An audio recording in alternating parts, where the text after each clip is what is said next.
The subcommittee will come to order. After recognizing myself and ranking member, my good friend Ted Deutsch, for 5 minutes each for our opening statements, I will then recognize any other member seeking recognition for 1 minute.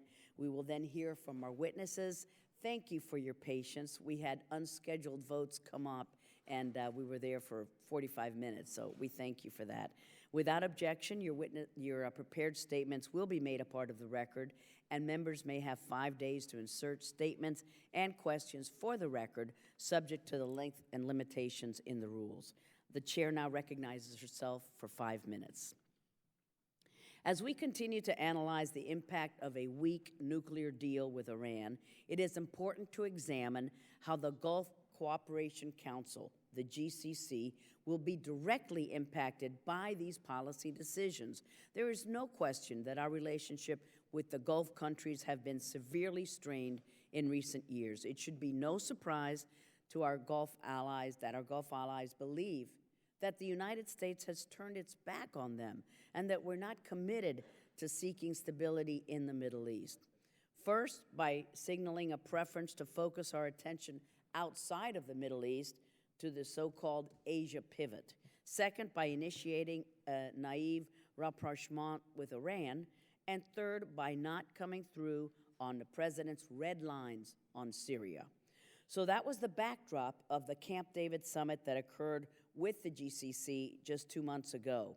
GCC countries see the desire to legitimize Iran as a power and counterweight in the region as the motivation for current U.S. policy, a policy that destabilizes the region as we see Iranian influence expand in Iraq, in Syria, in Lebanon, in Yemen, and elsewhere. They see the failure to take a strong stance against Iran's ally, Assad, or to enforce the red line against the use of chemical weapons as evidence of the desire not to upset Iran. And let's not be fooled. Any signing bonus or currency injection going to Iran from sanctions relief will be spent on Iran fomenting hegemonic ambitions in the region, which is another cause for concern for the GCC countries. At a time when we need as many partners as possible in the fight against ISIL and in the fight against Iran's support for terror, now is not the time for the administration to be alienating some of the GCC members, especially in Saudi Arabia and the UAE, who have been part of the coalition against ISIL and have helped launch strikes against the terror group in Syria. The GCC countries have also led the coalition against the Iranian-backed Houthis in Yemen, while we continue to ignore Iran's meddling in regional issues. So how does the administration respond to these countries that we need as partners, that we need to trust in the fight against ISIL and other terror groups? By trying continuously to pursue a nuclear deal with Iran that they will never accept, only to try to buy the GCC countries off with sales of advanced military systems. For years, many of us have said that a nuclear Iran will lead to a nuclear arms race in the region, and that can still happen. But now a nuclear deal with Iran is also leading to a conventional arms race in the region. So while on one hand, the U.S. was partially responsible for giving legitimacy to Iran and letting it become a larger menace in the region, but on the other hand, the U.S. is trying to sell these military systems to act as a deterrence against Iran. Instead of just trying to prevent the problem in the first place, the administration has chosen to treat the symptoms without addressing the underlying disease. I also recognize that not all of the GCC countries have been ideal partners, and some haven't taken the necessary steps to stop terror financing and undermining U.S. national security interests.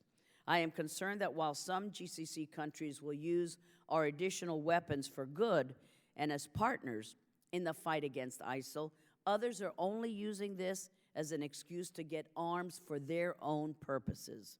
In addition, human rights and the rule of law concerns continue in some GCC countries, but they have figured out our playbook. As long as they provide the U.S. with bases and are willing to host our troops, they know that the U.S. will look the other way when it comes to their many transgressions. The other concern I have is with the objective of the most recent Camp David summit relates to Israel's qualitative military edge. They see the failure to take a strong stance against, we must be mindful that upholding Israel's qualitative military edge is the law of the land. Yet many in the public did not notice that when the president signed the U.S.-Israel Strategic Partnership Act in December 2014, that was sponsored by Congressman Deutsch and I, the president issued a signing statement saying that his administration would not implement the section that pertained to Israel's qualitative military edge. That is very concerning. What kind of message are we sending to our greatest major strategic partner in the Middle East, the Democratic Jewish State of Israel? We need to take these military sales requests on a case-by-case basis.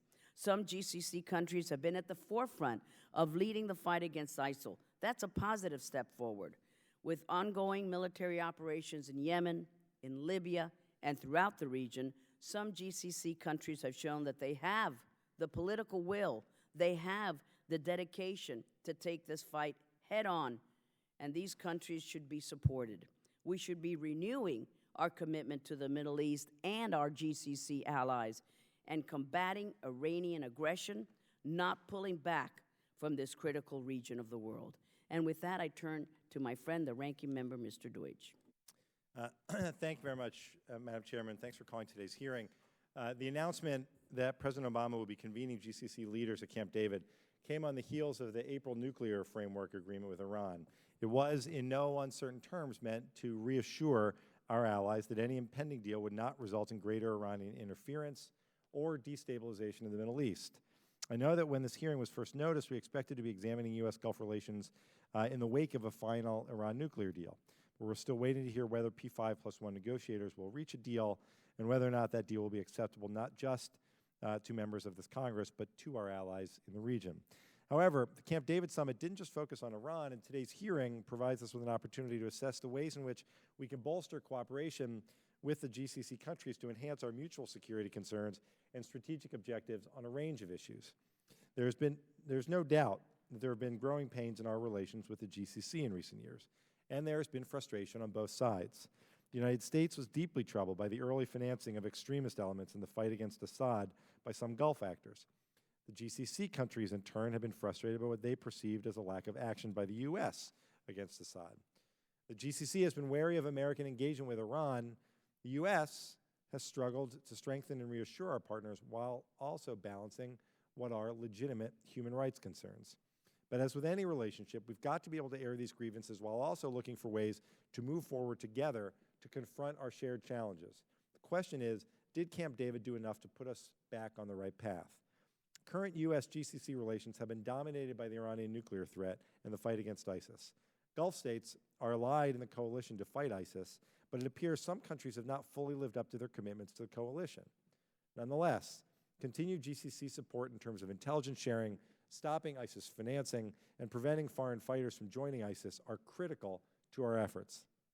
We continue to cooperate against Iran's terror proxy, Hezbollah, and our efforts to keep it from propping up the Assad regime and expanding its regional influence. These concerns are also shared by our ally Israel. The unique alignment of security concerns for the Gulf and Israel has presented the U.S. with an opportunity to foster greater regional cooperation.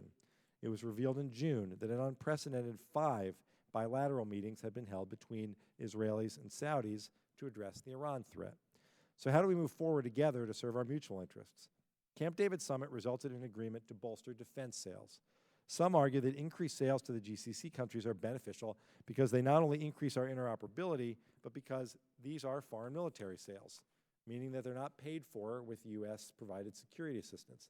So they're a boon to the American economy. There are those who argue that if American-made equipment is not for sale, our friends will turn elsewhere. In this increasingly volatile region, we do need to ensure our allies can both be active participants in combating shared threats and also maintain their own defenses. Of course, any serious increase in these sales must carefully be vetted to ensure that Israel retains its qualitative military edge.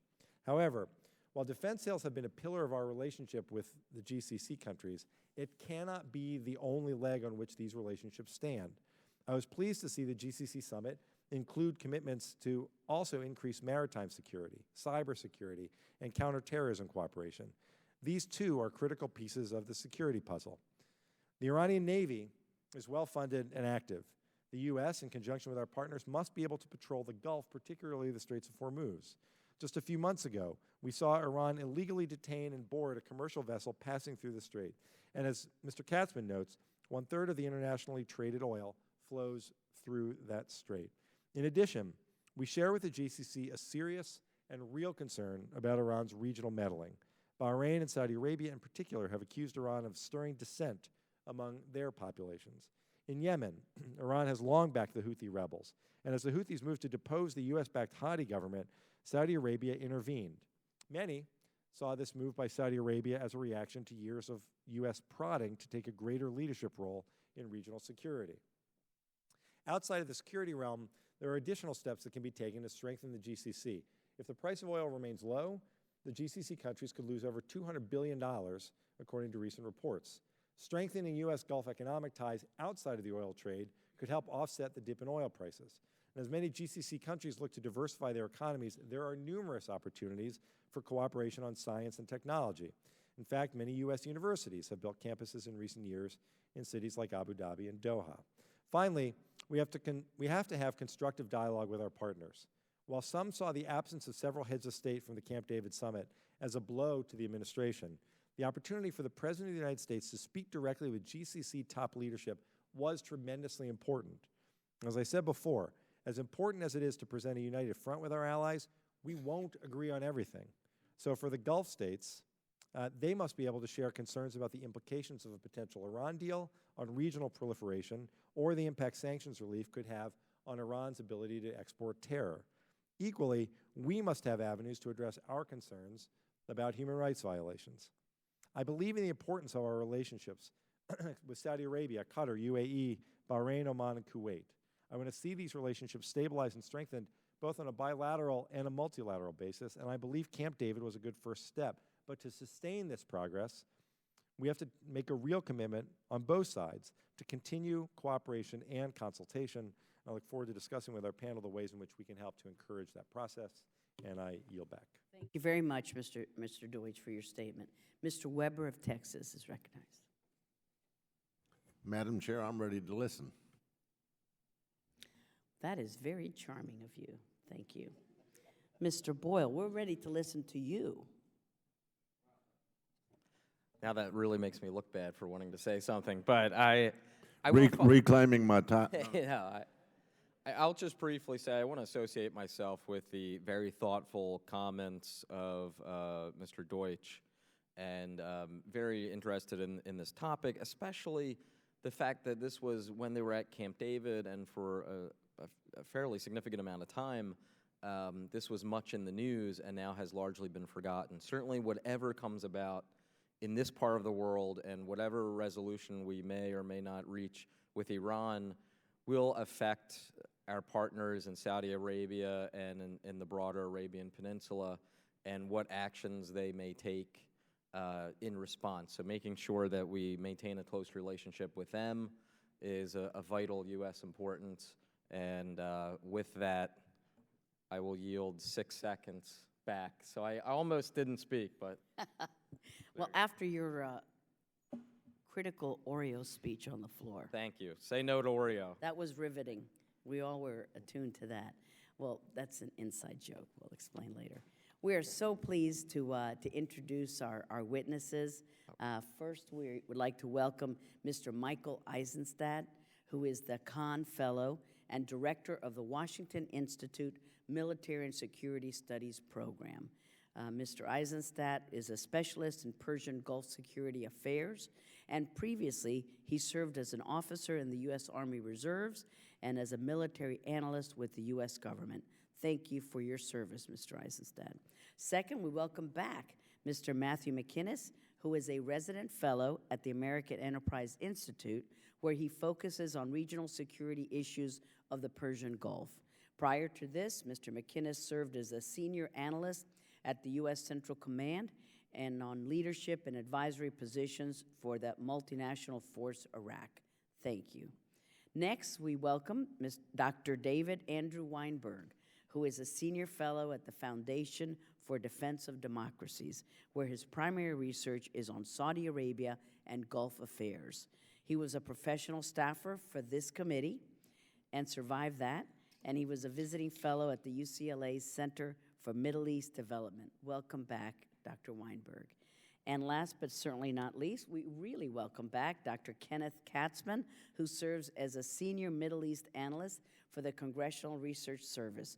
Formerly, Mr. Katzman was an analyst for the Central Intelligence Agency and also worked as a consultant for the defense industry for 2 years. Thank you, gentlemen, for being here, and we'd love to hear from you. Feel free to summarize.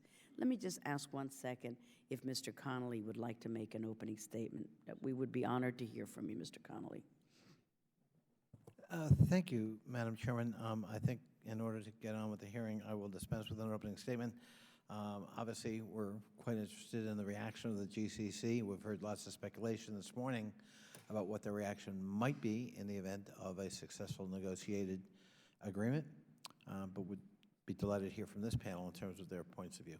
Thank you, Madam Chair. Thank you, Mr. Connolly. So, Mr. Eisenstadt, we will begin with you.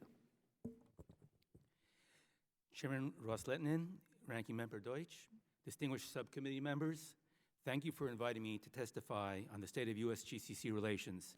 It's an honor for me to be here.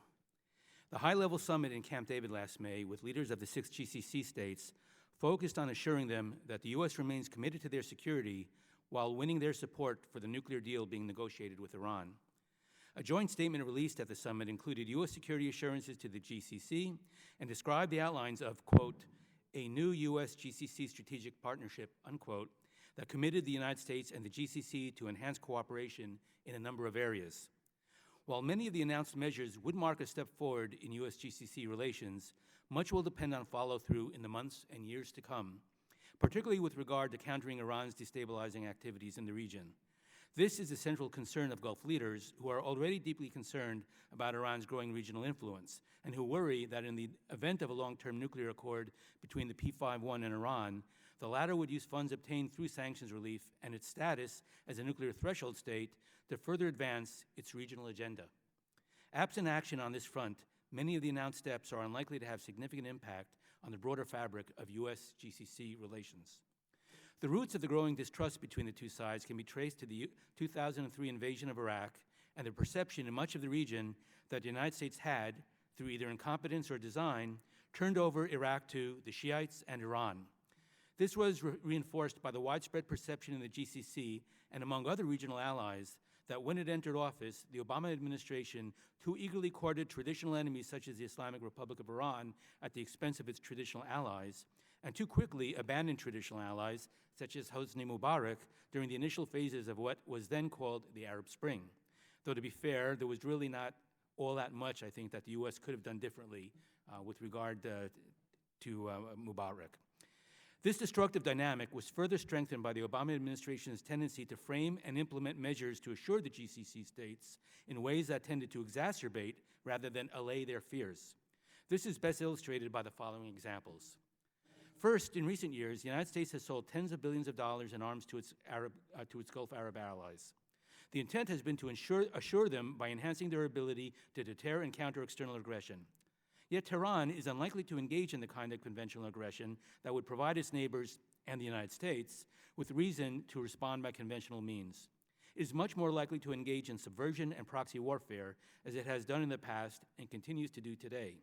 And in light of the administration's announced rebalance to Asia and the president's statement in an interview with Thomas Friedman in April that, quote, the U.S.'s core interests in the region are not oil, unquote, GCC leaders may view large U.S. arms sales less as a tangible expression of enduring commitment than a sign that America is providing its friends with the means to fend for themselves as it prepares to leave the region. Second, while the United States has drawn down its presence in Iraq and Afghanistan in recent years, it has increased other aspects of its presence around the Gulf as part of its efforts to assure allies and deter Iran. Yet there is no sign that the large post-1991 U.S. military presence in the Gulf deterred Iran from using proxies to target U.S. interests in the region and elsewhere. Furthermore, GCC allies are frequently reminded by U.S. officials that America continues to maintain some 35,000 service members in the region, but this has led them to question the purpose of such a large forward presence at a time when Iran and Hezbollah's intervention has contributed to the death of more than 200,000 Syrians, mostly Sunni civilians, amid U.S. inaction. And even when Washington finally did act against ISIL, it did so at least initially on behalf of beleaguered Iraqi minorities, Yazidis in Sinjar, Turkmens at Amerli, and Kurds in Erbil, rather than Sunni Arabs. Third, while President Obama declared in January 2012 that if Tehran tried to build a nuclear weapon, the U.S. would use all its means at its disposal to prevent it from doing so, since then he has tended to couch his threats in passive language that conveys more ambivalence than resolve. Thus, in a March 2012 interview with Jeffrey Goldberg, he stated, "When the U.S. says it's unacceptable for Iran to have nuclear weapons, we mean what we say." In sum, the U.S. has a credibility deficit with its GCC partners that threatens its interests and endangers its allies in the region. The steps it has taken in the past to assure its GCC allies, arms transfers, forward presence, and red lines, often failed to allay their doubts and frequently compounded their fears. In this light, the steps promised at the Camp David summit do not constitute a game changer in U.S.-GCC relations, because the joint statement is so vague regarding specific steps to counter Iran's destabilizing activities. Only by pushing back against Iran's efforts to expand its regional influence can Washington hope to restore its credibility. There is no reason that such a policy cannot go hand in hand with engaging Iran, just as the U.S. pushed back against Soviet aggression while engaging Moscow during the Cold War. For as much as it may be in the American interest to conclude a long-term nuclear accord with Tehran, it is also U.S. interest to curb Iranian activities that fuel sectarian violence, contribute to the appeal of groups such as Jabhat al-Nusra and ISIS, and ultimately threaten the stability and security of U.S. allies in the region. Such a policy would also go a long way toward repairing ties with traditional allies in a part of the world that still very much matters to U.S. security. I apologize for going over. It was fine. Thank you so much. Mr. McInnes. Chairman Ros-Lehtinen, Ranking Member Deutsch, and distinguished members of the subcommittee, thank you for inviting me to testify here today on the impact of the potential nuclear deal on our allies from the Gulf Cooperation Council. And let me begin with how Iran perceives this changing strategic environment in the Middle East and their contest with the Gulf states. Since the 1979 revolution, Iran has sought to spread its concepts of Islamic governance and to assert its regional hegemony by displacing the United States as the dominant power. Since the fall of Saddam Hussein's Iraq, countering the Kingdom of Saudi Arabia and the Gulf states has dominated Iran's regional calculations. Saudi Arabia poses a unique ideological challenge to Tehran's attempts to assert its leadership in the Muslim world. The GCC states are increasingly alarmed about expanding Iranian influence in the Middle East, but seem unable to develop an effective means to push back against Tehran's growing influence and power. For the past 36 years, Tehran has pursued its objectives against the GCC primarily through clandestine operations. In particular, Iran has utilized its resistance network of partners, proxies, and terrorist groups, including Lebanese Hezbollah and others, while employing a suite of deterrent capabilities, including ballistic missiles and asymmetric naval platforms. With the new Saudi leadership under King Salman, Tehran is recalculating its threat perceptions and response. Iranian leaders worry that the GCC's expanded interventions in Yemen and Syria come as a result of U.S. encouragement, perhaps at the Camp David summit, for the Gulf states to take a more leading role in countering Iran's destabilizing activities. A more active Saudi Arabia poses a risk to Iran's long-term objectives. Tehran may even be worried that Saudi Arabia, underwritten by its own financial holdings and U.S. military support, will begin using the IRGC's own playbook of regional proxy warfare against Iran. Considering these fears, it's important for us to look at how a nuclear deal will impact Iran's strategy towards the GCC and the rest of the region. Supreme Leader Khamenei has not shown any indication that a nuclear deal will fundamentally alter Iran's regional policies towards the United States, our allies in the Gulf, and even Israel. The IRGC may initially become even more assertive against the GCC, the U.S. or Israel, as the Iranian leadership tries to reestablish its anti-Western and anti-Zionist credentials following a nuclear deal.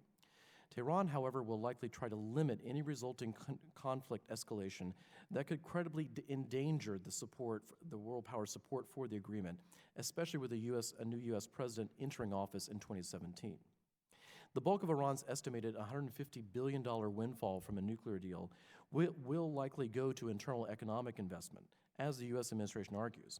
This does not mean that the Iranian leadership will not have access to billions more to allocate to the IRGC's efforts in Iraq, Syria, and around the region. We should not underestimate how far Iran will go to defend its interest in Beirut, Damascus, and Baghdad, as well as attempt to expand its activities into Yemen, Bahrain, the Palestinian territories, and elsewhere. More critically, if the IRGC decides to send actual combat forces into Syria to fight the GCC or Turkish-backed opposition groups, or into Iraq to fight ISIL, we risk potential serious miscalculations by Turkey, the GCC, or Israel. The United States must be prepared for and try to prevent, if possible, escalation by these regional powers in response to a direct Iranian intervention. With this in mind, here are 4 recommendations the United States should consider to best support our allies in the region. First, prevent the conventional forces' balance of power in the Gulf from eroding in Iran's favor, which a removal of the conventional arms embargo would do, which is being discussed potentially in Vienna. Congress should carefully scrutinize the Iranian nuclear deal to mitigate any weakening of the arms embargo or missile technology import restrictions that are currently in place. Second, reinforce the U.S. commitment to the region's security through enhanced defense agreements with the GCC, mindful of maintaining Israel's qualitative military edge. We may want to consider elevating the relationship by signing security treaties, but should avoid pursuing concepts such as a nuclear umbrella. Third, help the GCC develop better asymmetric warfare capabilities for both defensive and potentially offensive capabilities. President Obama's comments at the Camp David summit implied that the Gulf states already have sufficient resources to push back against Iran's destabilizing activities in the region. We need to go further. The U.S. and the GCC have a shared interest in contesting the IRGC, and formation of an Arab Rapid Reaction Force would be a step in that direction. Finally, we should focus diplomatic, legislative, intelligence, and military strategies on shaping the post-2025 environment once Iranian enrichment and nuclear research and development restrictions expire under a potential deal, to ensure Iran remains deterred from achieving a nuclear weapon. This should include ensuring that the U.S. maintains a robust military option to degrade or destroy the Iranian nuclear infrastructure. Taking these steps will help ensure our Gulf partners at a time of increasing doubt about U.S. commitment to their security, as well as mitigate the impact of the Iranian nuclear deal that will have on our position in the region. Thank you very much. Thank you, Mr. McInnes. Dr. Weinberg. Chairman Ros-Lehtinen, Ranking Member Deutsch, and distinguished members of the subcommittee, thank you for this opportunity to testify before you today. America's relations with the GCC states are on the wrong track. Each side offers the other some benefits, yet our main interests continue to go unfulfilled. Today I will cover 4 main topics in this regard: threats from Iran, negligence on terror finance, religious incitement, and abuses of basic rights. On Iran, our Sunni Gulf allies see the pursuit of a nuclear bargain with their main enemy and Washington's disengaged approach to the conflicts in Syria, Iraq, and Yemen, and they wonder if they're on a fast track to abandonment. These states perceive an imminent threat from Iran's Islamic Revolutionary Guard Corps, which, as Mr. McInnes indicated, will inevitably share in any windfall from sanctions relief. The U.S. should offer the GCC states explicit commitments about how we will respond to cheating on a nuclear deal and how we will prevent Iran from obtaining the bomb after a deal begins to sunset. That said, we should also press Riyadh to take its own confidence-building steps to prove their own nuclear program will also stay peaceful. With regard to regional conflicts and Iran's destabilizing activities, we should strive to get Iran-backed militias off of the front lines in Sunni-majority areas of the country, such as in the effort to retake Ramadi. In Yemen, we should help make the Saudi-backed arms embargo more sustainable, specifically by finding ways to mitigate its significant humanitarian impact. In Syria, we should boost support for the moderate opposition, including providing air cover where appropriate, but impose sanctions on groups like Ahrar al-Sham, Jund al-Aqsa, and the Army of Conquest, urging Gulf states to similarly choke off support. Unfortunately, in the fight against ISIL and al-Qaeda, our GCC allies have broken their word in 2 critical regards that they pledged on the last anniversary of 9/11, to end the impunity of terror financiers and to halt the religious incitement that feeds extremist recruitment. They agreed to take these steps when they joined the anti-ISIL coalition, yet still today little has changed. Last year, America's czar for combating terror finance revealed that the majority of private support reaching al-Qaeda's core leadership in Pakistan came from the Gulf. The worst offenders were Qatar and Kuwait. Yet neither country has taken noteworthy legal action against individuals on US or UN terror lists. For example, it appears that Muthana al-Dari, whom the US and UN charged for providing over $1 million to the group we now know as ISIL, was let into Qatar yet again last month since the Camp David summit, in violation of his UN travel ban, and earlier this year was hugged and kissed by the Qatari emir's father. Kuwait released 2 men sanctioned by the US as al-Qaeda financiers several hours after detaining them. For the 4th time last week, Israel accused another Hamas operative in Doha of directing a West Bank terror cell, and I believe Congress can take some constructive steps to address this challenge. We should not let the Gulf states' lucrative arm purchases or desire to invest in US assets crowd terror finance off the agenda, and we should not wait to insulate our economy from Gulf energy disruptions via a national strategy for transportation fuel choice. As for incitement, Saudi Arabia and Qatar have recklessly supported religious leaders who propagate hatred. To highlight one example, Representative Deutsch, you mentioned US campuses in Doha, for instance. Yet we found that the mosque that serves the US universities in Doha's education city, campuses like Northwestern University, Texas A&M, when the mosque was inaugurated earlier this year, the ceremony was sponsored by the Emir of Qatar's mother. The preacher who was invited to give the sermon has memorably called on Qatari TV, saying that Osama bin Laden died with more dignity and honor than any infidel, such as any Christian, any Jew, any apostate, any atheist, any Zoroastrian. This is very discouraging rhetoric, and unfortunately, these sorts of clerics have continued to receive state perks, especially from the Saudi and Qatari governments, but also from the governments of Dubai, Kuwait, and Bahrain as well. Finally, while President Obama claims to have had claims that it's important to have tough conversations with our allies in the Gulf, I said this in advance of this Camp David summit, there wasn't really clear indication from the public view that this sort of conversation has actually been had. Unfortunately, this is all too typical for US administrations, both Democrat and Republican, when it comes to the Gulf. All 6 GCC states are systematically demolishing the constituencies needed to move their countries in a more moderate direction. Washington needs to get tougher with Gulf security chiefs, whom we treat as partners against al-Qaeda, yet also preside over the sorts of egregious rights abuses that we know feeds extremism long term. Thank you, and with that, I look forward to your questions. Thank you very much, Dr. Weinberg. Dr. Katzman. Thank you, Chairwoman Ros-Lehtinen and Ranking Member Deutsch, distinguished subcommittee members, for asking me to appear on behalf of CRS, Congressional Research Service, on this important topic. I'll summarize my remarks and ask that my full statement be submitted for the record. The United States has been a major actor and basically the guarantor of Gulf security for over 30 years. The United States still imports more than 15% of its oil from the GCC states. Containing a potential threat from Iran requires substantial cooperation with the GCC states. The GCC states expressed concern about how a final nuclear agreement with Iran might affect the region. They assert that broad sanctions relief will enable Iran to increase its assistance to regional factions and governments such as President Assad of Syria, the Houthi rebels in Yemen, Shiite militia forces in Iraq, Lebanese Hezbollah, and hardline opposition factions in Bahrain. Sanctions relief could enable Iran to modernize, potentially enable Iran to modernize its armed forces, possibly to the point where Iran could deploy a large ground force across the Strait of Hormuz. Iran, till now, has been hampered by the lack of sea lift and ability to move across waterways.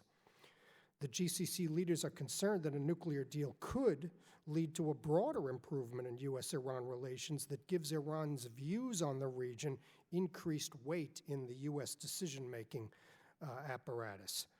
There is a perception in the Gulf that the United States, as a consequence of a nuclear deal, could come to view the Gulf region as secure and walk away or substantially reduce its military presence in the Gulf. That is a huge concern that the Gulf leaders have. There are, however, some possible benefits of a nuclear deal to the GCC. The GCC states conduct extensive trade with Iran, particularly the UAE. And economic growth in Iran would enhance, obviously, this trade and help the GCC economies. A nuclear agreement could, depending on what direction Iran goes after a deal, provide some movement perhaps on a political solution in Yemen and some regional energy projects that have been long discussed but have not moved forward because of sanctions, such as energy pipeline linkages between Iran and Kuwait, Iran and Oman, and Iran and Bahrain. Iran and the UAE could potentially resolve their territorial dispute over the 3 Gulf islands, Abu Musa and the Tomb Islands, which the Shah seized, and the Islamic Republic completed that seizure by taking Abu Musa in 1992, putting its forces, IRGC forces, on Abu Musa. The administration has sought to reassure the GCC leaders. We've talked about the GCC summit, which came out with the strategic partnership stipulating 5 areas: facilitating arms sales to the Gulf, increasing U.S.-GCC cooperation on maritime security, cybersecurity, counterterrorism, military exercises, U.S. training, and a renewed commitment to building a Gulf-wide ballistic missile defense against Iran's missile capabilities. Gulf diplomats indicate to me and others that working groups on these stipulated areas have now been established in the foreign and defense ministries of the GCC states, and that U.S.-GCC discussions on these areas are becoming more systematic and structured. Previously, the U.S.-GCC strategic dialogue was only at the level of U.S. Defense Minister, Defense Secretary, and Secretary of State. Now it's moved down the bureaucracy, more institutionalized. Again, arms sales are a key to this relationship. 2 of the countries, Kuwait and Bahrain, are major non-NATO allies. There have been substantial weapons sales to the Gulf states, obviously. And these arms sales have not only made the GCC states able partners, but in some ways they've emboldened the Gulf states. The Gulf states are flexing their muscle, so to speak, on regional issues. We've seen it in Libya, where the UAE conducted an airstrike last year on a terrorist training camp without necessarily consulting the United States. Saudi Arabia has taken the lead in putting together this coalition that is intervening in Yemen with very minimal support from the United States, and perhaps the U.S. didn't think maybe this type of intervention was going to succeed. So we have that against the Houthis. Obviously, the GCC states were helping the military government of Sisi in Egypt. At the same time, the U.S. was, denying some weaponry to Egypt. So the Gulf states are emboldened and are acting perhaps because they feel the U.S. is not acting on some of these key interests that they have. Thank you. Thank you very much. Excellent testimony. I will begin the question and answer period. This morning, our full committee held a hearing on Iran, and some of the witnesses pointed out that the U.S. is no longer seen in the region as upholding our commitments to protect our partners from foreign aggression. So my first question to you, gentlemen, is even if the U.S. signs some sort of security cooperation agreement with the GCC countries, do they believe that we will uphold that commitment, or have we lost trust with the GCC? You can keep the questions short because I have several.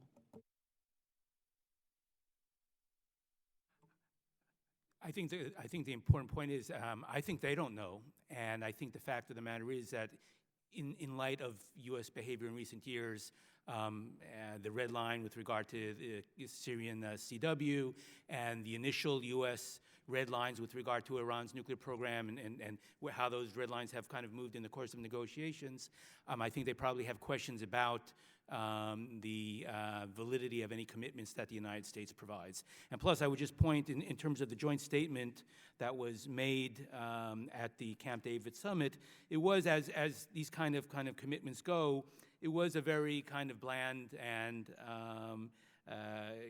the kind of statement that I think from the point, that kind of referenced the UN Charter as kind of the grounds for U.S. Support for its allies, and it wasn't a treaty that was passed by Congress, although I'm not sure that's the way to go either. So I think they probably have a lot of questions, but the problem is, from their point of view, they don't really have anywhere else to go at this point. I know that some of you might want to participate in this. Let me ask you some other questions, and you can still answer it that way. At Camp David, the GCC needed to hear that the United States is committed to the Middle East region and committed to stopping Iranian expansionism, but instead they received assurances about arms deals and general defense cooperation, as important as they may be. But we must ensure that sales of advanced weapon systems to the GCC are consistent with our larger goals and objectives and policies, including human rights concerns and maintaining Israel's qualitative military edge.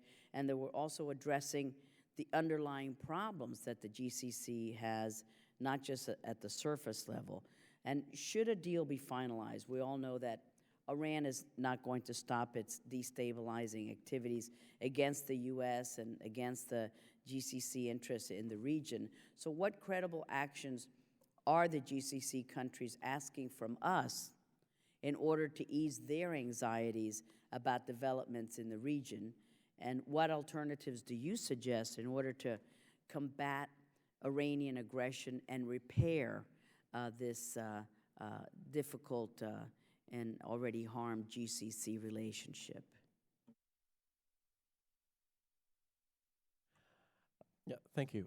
What I would add, and following up in context of your previous question, Chairwoman, is that the GCC countries, and just in conversations I've had with leaders there, indicate that it's more of the issue that the U.S. does not, one, understand the personal relationship issue, that I think that we tend to underestimate how much they value the personal commitments, and when they see the president breaking red lines, or even if there's rational policy reasons for it, the personal relationships is really hard for the Gulf leaders to rebuild those, and I think we tend to be too callous about that. The second thing is I think that the GCC leadership does not think we understand the Iranian threat adequately, and that we do not understand the existential problems that the GCC feels it faces. They think that the U.S. Underestimates the destabilizing internal threat that Iran poses to them. And I think this is a real key problem that I think the president was very dismissive of that issue at Camp David. And I think because of that, I think we frankly, bearing in mind the human rights concerns, we do need to increase our capacity to work on counterterrorism issues with the GCC countries, because their fears of internal instability frequently trump all other decision making, and we have to be sensitive to that and making them feel reassured that we are there to strengthen overall security in the region, while at the same time we do want them to change certain policies. Thank you so much, and let me continue, and you can answer whichever ones you like. I'm concerned, as you've heard me say, that the sale of advanced weapon systems to GCC countries is contributing to a conventional arms race in the region, and that we're running into the risk of diminishing Israel's qualitative military edge. Still a U.S. law, whether the administration wants to enforce it or not. What kind of weapons can we expect to see the U.S. offer GCC countries in the months ahead beyond those deals that are already pending, and how will this impact Israel's qualitative military edge? And will GCC countries look toward Russian or Chinese to fulfill their military needs? And if so, what kind of threat does this pose to our security interests in the region? So I think at the Camp David summit, one of the measures that was a constructive U.S. proposal for addressing some of these arms concerns, both QME, or that doesn't undercut QME, but is still a constructive thing we can do for our Gulf allies, is the creation of a foreign military sales office specifically devoted to GCC-wide sales. So this is something that could decrease bureaucratic hurdles while not necessarily providing new weapon systems that would be problematic. The U.S. did not provide promises to give the Gulf states the F-35 Joint Strike Fighter, did not provide As far as I'm aware, commitments for improved bunker busters. These are two things that the Israelis would be very uncomfortable about. I think it's important to recognize that, indeed, the Gulf states are not going to be reassured by forward U.S. deployments or arms sales alone. They need to know that the U.S. has their back when it comes to Iran's destabilizing regional activities, or else otherwise they're basically on their own when it comes to using those American weapons. One area where the Russians have been turning to, the Saudis have been turning to the Russians has been reports that they've been seeking the S-400 anti-air missile system. They also likely are seeking from the United States countermeasures against the S-300 that the Iranians recently acquired, and that's going to be a real challenge going forward without undermining QME. I agree. And Dr. Katzman, I'm going to ask one more question, but you can answer whichever one I've already posed. While we contemplate additional GCC arms sales, we must ensure that we aren't losing sight of our commitment to human rights in the region. How can the U.S. continue to promote human rights in the Gulf, where political, social, and religious repression is some of the worst in the world, while maintaining our strategic partnership? This is a difficult dance for us, isn't it? Well, actually, I'd say a lot of the human rights groups were somewhat upset a few weeks ago when the U.S. announced that it was going to proceed with an arms sale to Bahrain that had been held up on human rights grounds in 2011. This was a September 2011 sale of basically Humvees, tow missiles, anti-tank weaponry, and the administration stated that Bahrain had been improving its human rights record. I think what I've heard, many in the region saw it really as a way of implementing the Camp David commitments to release certain arms sales that the GCC states wanted, and a show that the U.S. is implementing Camp David. So the human rights question in the Gulf is a very difficult question. You know, the summit, human rights were barely mentioned at the Camp David summit. I mean, this almost didn't come up at all. We've had several leaders visit in the past 2 years. The Emir of Kuwait's been here. Sheikh Mohammed bin Zayed, who's the de facto leader of UAE's been here. Sheikh Amir Tamim of Qatar has been here. And the communiques, based on the meetings that have gone on, barely have mentioned human rights at all. So these are some issues that some of the human rights groups are raising. Now, I wanted to just comment the QME issue. You know, again, Israel and the GCC states have the very same position on a lot of regional issues right now. So I think, and the Israelis and the GCC states are talking about a broad range of security issues that they never even talked with each other about at all previously. So, you know, to some extent that perhaps puts a context to the QME discussion. I would also say, in terms of the Iran deal, for 35 years, the United States has not talked to Iran at all. So the only message the U.S. was getting about Gulf security, the region, was from the Gulf states. Now, the United States is getting Iran's point of view. The U.S. does not always necessarily put much weight on it, but at least the U.S. is hearing Iran's point of view. And what I'm understanding from Gulf officials is that has caused a problem, because now they know the U.S. is at least hearing Iran's point of view, which is mainly to complain about them, the GCC states. Thank you very much. Thank you for excellent answers to my rambling questions. And Mr. Deutsch is recognized for his question and answers. Thank you, Madam Chairman. We discussed earlier today at an Iran hearing an issue that I'd like to get this panel's thoughts on. We've, as these talks in Vienna move on, and as we move forward to see whether there's a deal that can be made, one of the biggest issues is what sanctions relief would mean to Iran, what they would do with the $150 billion that they would then have access to.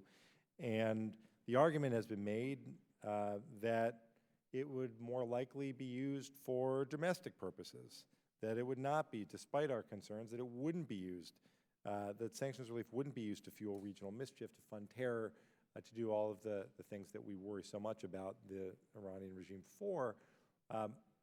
What are the Gulfs? How do the Gulf states view this? How do they view this?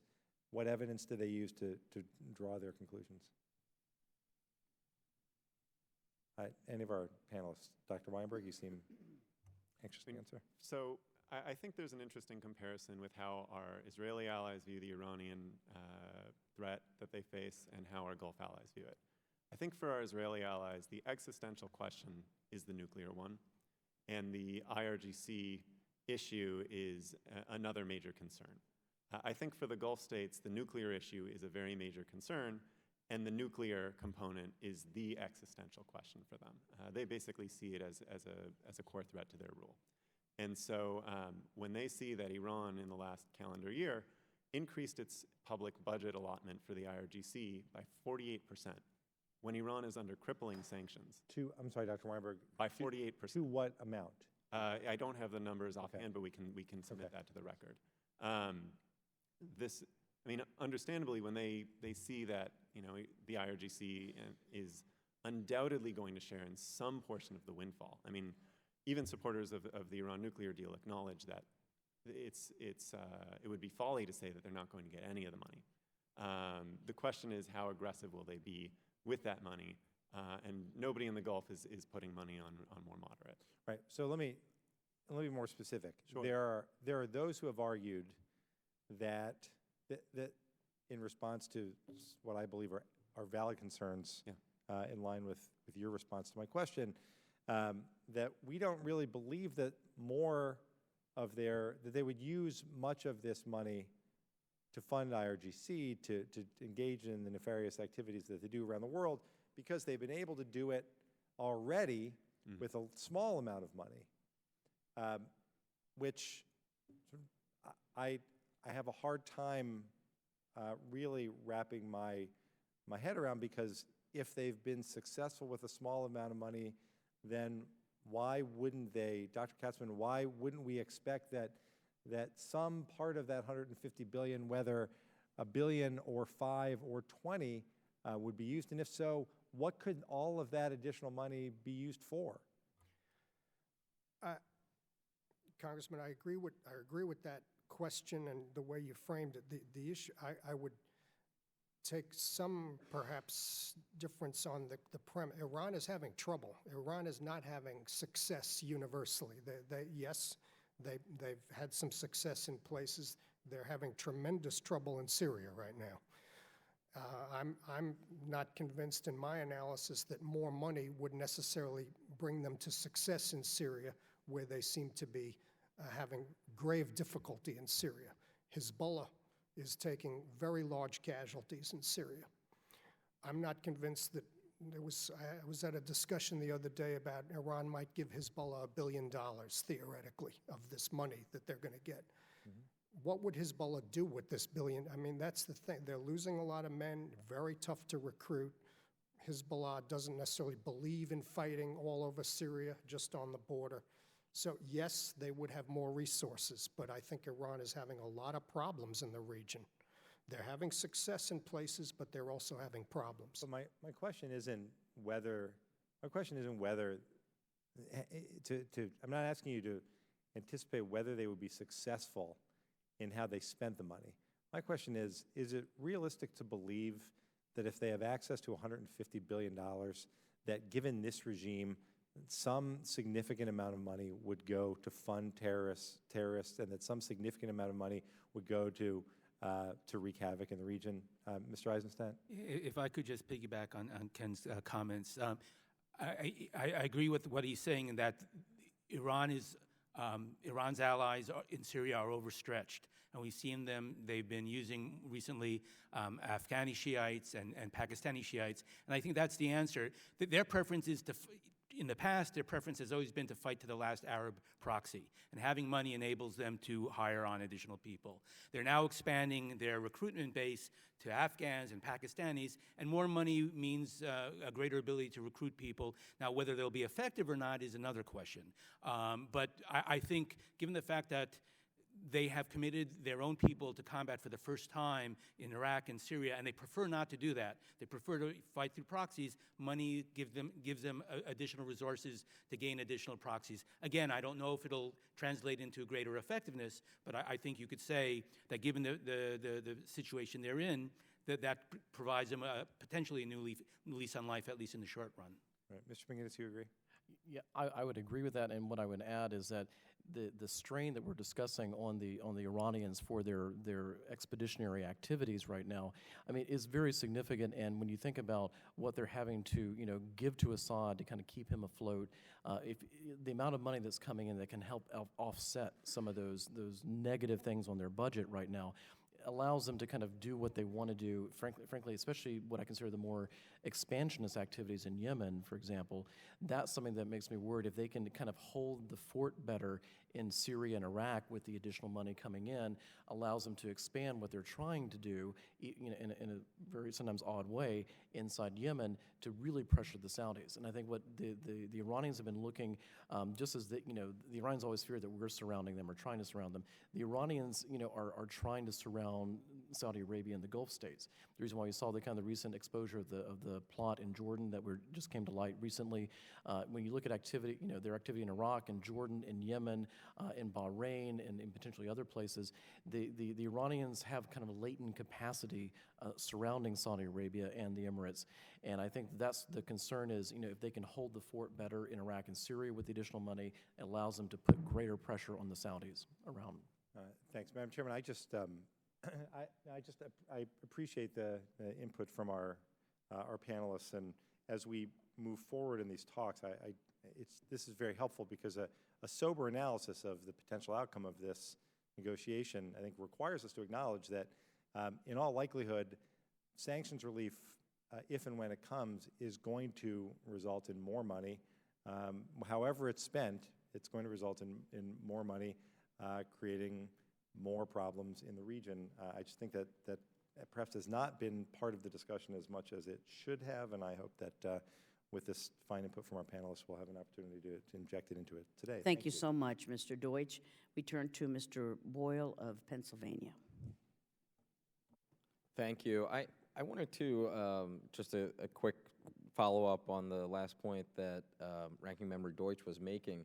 Unfortunately, we have a terrible history in this part of the world of funding and of sending armaments for one purpose and then suddenly seeing those armaments used by a different group in a completely different purpose, and we're reminded of that each and every day by the activities of ISIS.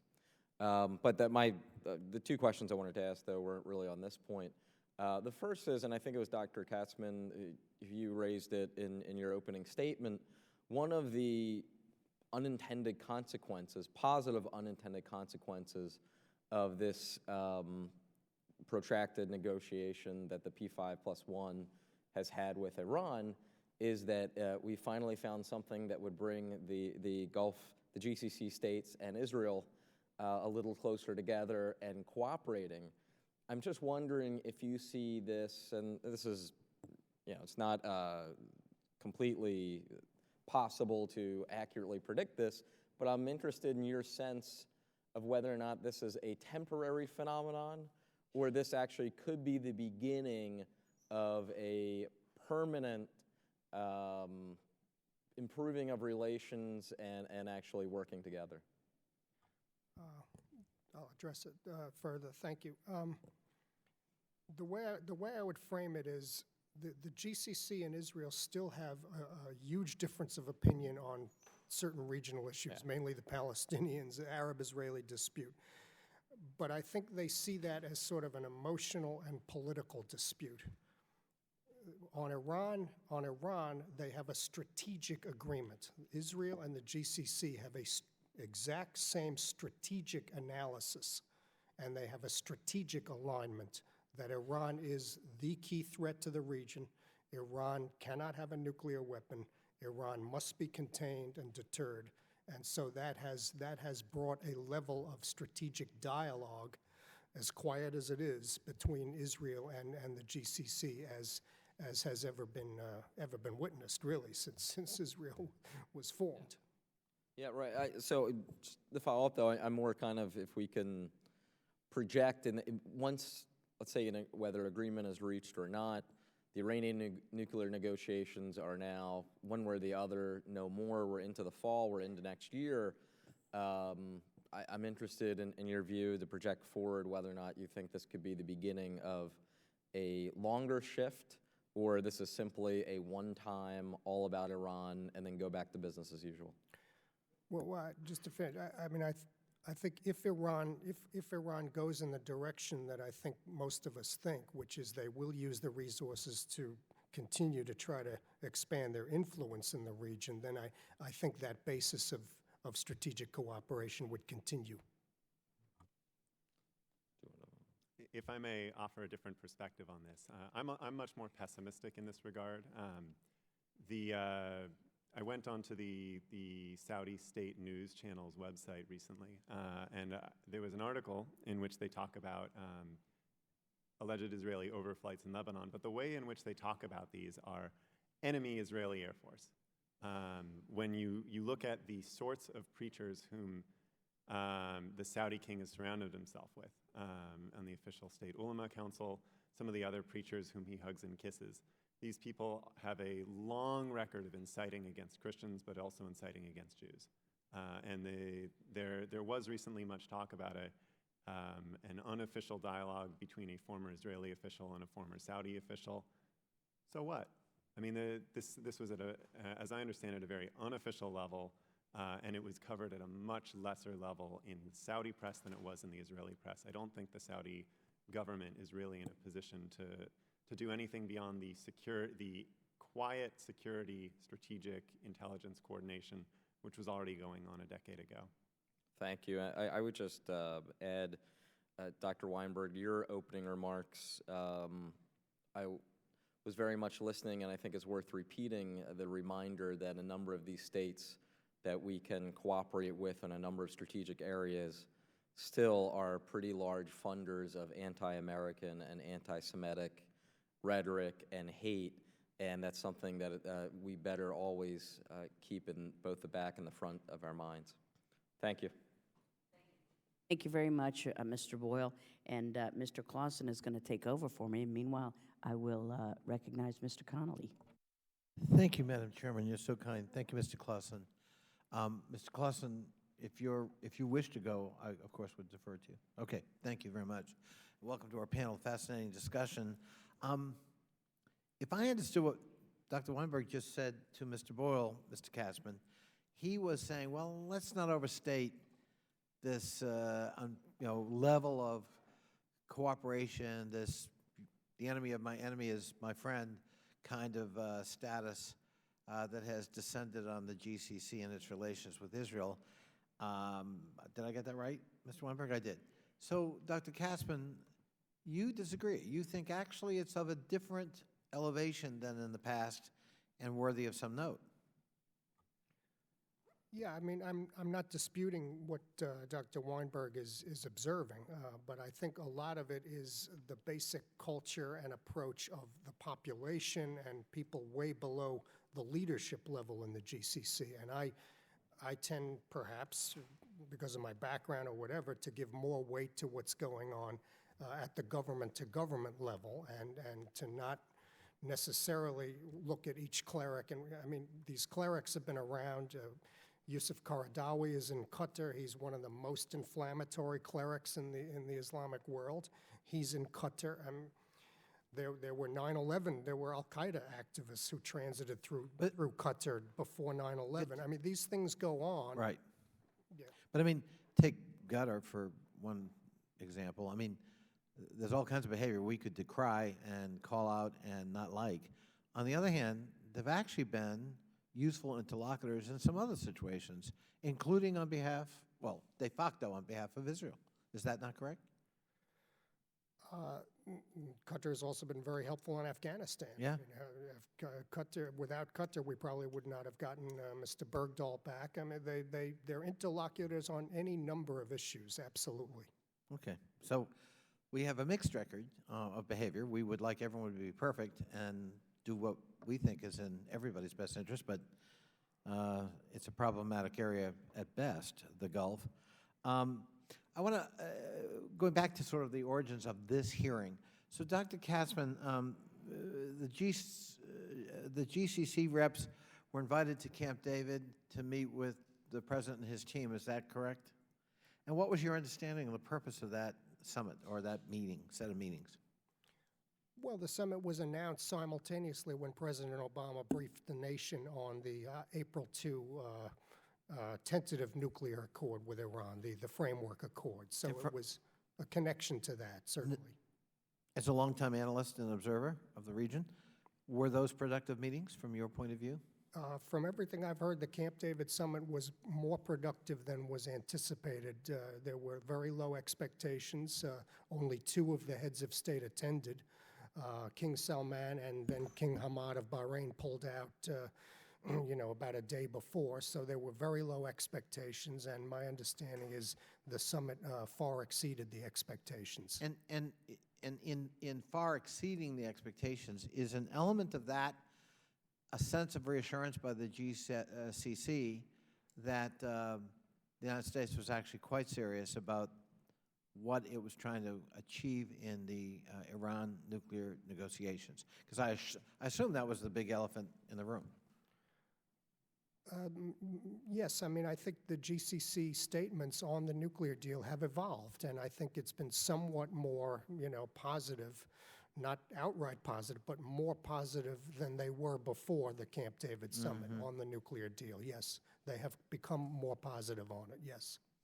Do you feel that the United States was successful in providing reassurances both in terms of their collective security and in terms of where we're headed in this relationship with Iran? That is my understanding, yes, sir. My first trip to the Gulf was in the early 80s to mid-80s. I was there right after the revolution in Iran and when we reflagged the Kuwaiti oil tankers. And what struck me and surprised us when we went, we were expecting all the Gulf, the GCC nations, I keep on wanting to say G7, forgive me, GCC nations, to be really as preoccupied as we were with, the Ayatollah Khomeini and the revolution in Iran and the threat that posed to the region and so forth. They weren't particularly focused on that. In the 80s, they were focused on Iraq and Saddam Hussein. And I might just observe that the preoccupation with Iran today is logical. They're the big menace now that Iraq has been defenestred, and Saddam Hussein is no more. And it's perfectly understandable, and it has to be dealt with, but it's not a unique, depending on who's strong at any given moment in the region, that's who GCC members are going to be concerned about, given size and proximity and the nature of the military threat. And so it has to be dealt with. It can't be minimized. But I think some of the rhetoric we've heard about broken relationship and lacking credibility and fractured this and fractured that, I don't think so. And I would agree with your characterization, Dr. Katzman. Actually, the meeting at Camp David turned out, press expectations notwithstanding, more successfully than one might have expected. And I think reassurances apparently were made that were well received. I don't want to overstate it, but I would hardly call that a fractured relationship in the Gulf between them and the United States. With that, I yield back, Mr. Chairman. Thank you. Thank you. Sorry for coming late, gentlemen, and we appreciate you coming in today. I was in a subcommittee on Africa, so we get double booked here, and so it certainly wasn't meant to be any kind of disrespect. So if any of my questions or comments are repetitive, I ask your forgiveness for my absence. Get going, it's okay. When we voted last year and again this year on our country's, my country's, your country's involvement in the Syrian conflict, I voted no because it felt like, to me, another bad war with a very limited chances of any meaningful success, with the possibility of acceleration of our involvement, and one more kind of no-win situation in that part of the world. And I don't like sending my own sons and daughters of my constituents to die in faraway places without a meaningful payback. And as the son of my oldest sister prepares for his second tour in Afghanistan in a face-to-face role with the enemy, I just have a hard time getting there unless I see victory in the cards, which I would love to see. Then when I think about the backdrop of this Iranian deal, I say to myself, sanctions go away. These guys get more money to fight us in places like Afghanistan and Syria and other places. The Gulf states, by and large, are going to sit it out. And a big mess just got messier. Am I being overly pessimistic here? I mean, I look at now at the money we have spent in Syria and where we are, what, a year or almost a year later, $1 billion, 60 people trained or whatever. And this feels like a sinkhole of money, lives, and confidence, and that will only be made worse if this deal goes through. So I know you're going to tell me why I'm mistaken, so I turn it over to you all to give the counterpoint here. And remember, we're going to come back in 6 months and we're going to do a business review and see if it's really gotten any better here. With that, I yield to whoever would like to answer first. Mr. Chairman, actually, I share a lot of your concerns. I think one of the challenges we face in dealing with the challenge posed by ISIL in Iraq and Syria is that basically our strategy is contingent on our allies' policies. And what I'm talking about with regard to the Iraqi government and their willingness to engage in Sunni outreach and create an inclusive political system, which flies in the face of the zero-sum politics which tend to dominate Iraqi politics and the politics of not all the countries in the region, but many other countries in the region. But the challenge we face is that we've seen what happened in Syria as a result of 3 or 4 years of non-engagement, in that it creates a vacuum that is then filled by extremists. And in fact, the failure of the United States to engage earlier in Syria and to try to create, we have to acknowledge there's no guarantee that our efforts to create a moderate opposition will succeed. But our efforts to try to create a third way could then perhaps suck away resources and manpower that are now going to al-Qaeda affiliates and ISIL. So the challenge is to find the right balance. I agree, I don't want Americans on the ground engaged in combat again, but on the other hand, walking away or disengaging, we've seen what has happened. We still have vital interests there, and what happens in this part of the world has implications for first our allies, but it's already we're seeing that ISIL is influencing people here to act as lone wolves and to engage in attacks. So the challenge is finding the right balance of, and I actually share the administration's concerns, and I support a light footprint approach, though I would say that it would have to be doing a light footprint approach that entails more than the administration is doing. Again, the challenge is finding the right balance, because we've seen what happens when we don't engage. But then our allies also do things, act on their impulses, which are not always the healthiest ones, and sometimes they've supported groups that are either al-Qaeda affiliates or very close to being, they're kind of extremist in their orientation, and that's not good either.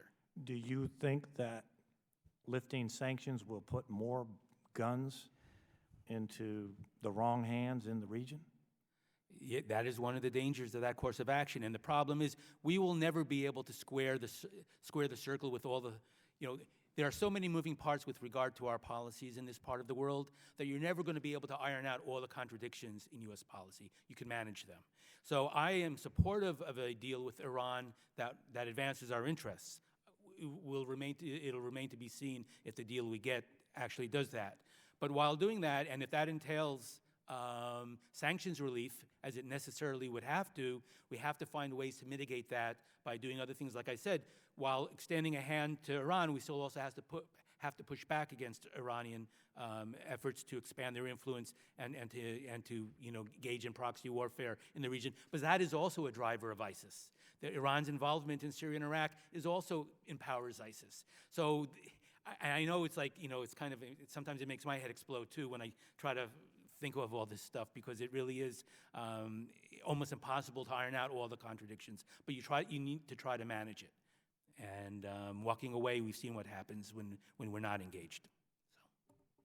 Yeah, I would just add on that point that, and we've been talking about this in general, but there needs to be recognition that, what's happening in the region is, yes, the mistakes that the U.S. strategy and policy have made to help create the problems we have there right now. But the real issues are what the other regional states have done. And you look at what Iran's strategies have been in the region, they have been, aside from the fact are concerned about what they're trying to achieve, even for their own purposes, what they're trying to do has created enormous amounts of failure, at least right now. And that's what they're facing, is the fact that what they've done in Syria and what they're doing in Iraq is not necessarily succeeding.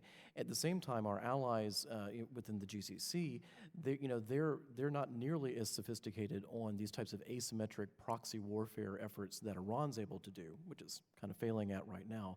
But they're also in a position where the Saudis have traditionally, and the Emiratis and others, they throw money at groups and they fund these types of efforts, but they don't actually know how to kind of build governance or build effective fighting forces. And I mean, these types of things that we have to recognize the limits of the players there. If we're going to kind of withdraw and just kind of let this play out, we have to recognize the limits of the players there, and the fact that if we're going to make this work, if this is going to keep ISIL from becoming a worldwide problem for us, we're going to have to find ways to work with our allies in particular to learn how to fight these wars better.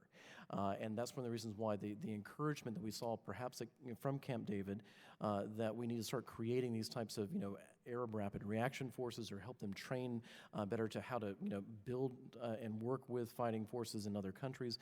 And people talk about should Saudi Arabia create its own version of Quds Force? I don't know. That's a really tough question. But this is something that we have to recognize the limits of what we have there. The other issue when it comes to the sanctions relief, and I hit this on my earlier points, but want to hit it again, there on the conventional side is a huge problem, especially if we start seeing a relaxation of the conventional arms embargo or the missile technology control regimes. Those are things that could happen in a deal. And if that happens, we could see a real shifting of the conventional balance of power in the Gulf in a direction that is dangerous for our U.S. Navy, U.S. Air Force, in addition to what it's going to put, the pressure that's going to put on our Gulf allies and accelerate the conventional arms race that the chairwoman was mentioning earlier. So I think on both the asymmetric fight, the proxy fight, and the conventional fight, a potential nuclear deal is a real disaster for us. You had mentioned the fight in Afghanistan, and I just want to note a terror finance case that relates. There was an organization known as Revival of Islamic Heritage Society in Kuwait, which had branches all over the world, including in Pakistan. The United States first sanctioned the Pakistan branch and another regional branch, and several years later sanctioned the headquarters in Kuwait as well. And yet, indications suggest that the Kuwaitis have never taken significant action against RIHS within their own territory, even though we believe that it was functioning, including in Pakistan, as a channel for funds to al-Qaeda in South and Central Asia. The office director of the Pakistan office, both before and immediately after it was under U.S. sanctions at the time, was a Jordanian national named Khalil al-Zir, who then for many years went on to be the executive director of a prominent charity in Qatar named the Eid bin Mohammed Al Thani Charitable Society. One of the founding board members of the Eid bin Mohammed Al Thani Charitable Society, Abdurrahman al-Naimi, was recently sanctioned by the United States and the United Nations on charges of providing up to $2 million a month to the organization we now know as ISIS. Al-Zir left the country in 2014, and the organization threw him a going-away party. The most recent State Department counterterrorism country reports said that one of the positive steps that Qatar took against terror finance was to deport an individual who was a terror financier of Jordanian nationality who worked at a Qatari charity. Could it be Khalil al-Zir? It could. Could it be someone else? It could. Regardless of who that individual is, the fact that Qatar's supposedly positive steps that the administration is citing for fighting terror finance is to deport somebody rather than arrest them and try them. That they did the same with Hamas financiers, according to the Christian Science Monitor quite recently, and that Kuwait is doing the same with alleged Nusra Front financiers as well. Arresting them and releasing them is very worrisome. And until we get at this problem of seed funding going to terror groups throughout the world from primarily Gulf private financiers in these early stages when you get these startup terror groups, it's going to be extremely hard to keep these conflicts from getting to the point where we need to go in or our allies need to go in militarily and take on the problem when they've conquered territory. I mean, you're making the point to me that, you know, the way I would put it, we're undermanaging our foes, in this case Iran, and we're undermanaging our so-called friends. Yeah. And my second conclusion on that is we're not helping Israel enough because they're right over there. And, you know, words like what you just said lead me to believe that, you know, if I were them, I'd want a few extra weapons if everybody around me was arming like this. Dr. Katzman? Thank you. I mean, again, I wouldn't dispute anything Dr. Weinberg is saying, but I would also note Kuwait is hosting the headquarters for our anti-ISIS mission right now. I would point out also that Qatar hosts the forward headquarters for U.S. Central Command. I mean, yes, there are these actors in the Gulf states. We are not disputing that. There was a minister in Kuwait from the Awajim tribe, Al-Ajmi, who was allegedly making posts on Twitter and raising money for al-Nusra, I believe. And the Kuwaitis fired him. Now, they didn't necessarily arrest him, they didn't punish him, but they did take him away from his ministry. So, I mean, the issue is to get at some of this, what Dr. Weinberg is talking about, would probably require a level of U.S. intrusiveness into the internal dynamics, tribal dynamics, political dynamics. Right. It would require a level of intrusiveness that might interfere with our broader strategic plan in the Gulf. Okay, I really have to cut it off because we got to go. I thank all of you for your participation and your patience as the committee comes and goes, but these are obviously life and death kind of stuff, so I appreciate your contributions today.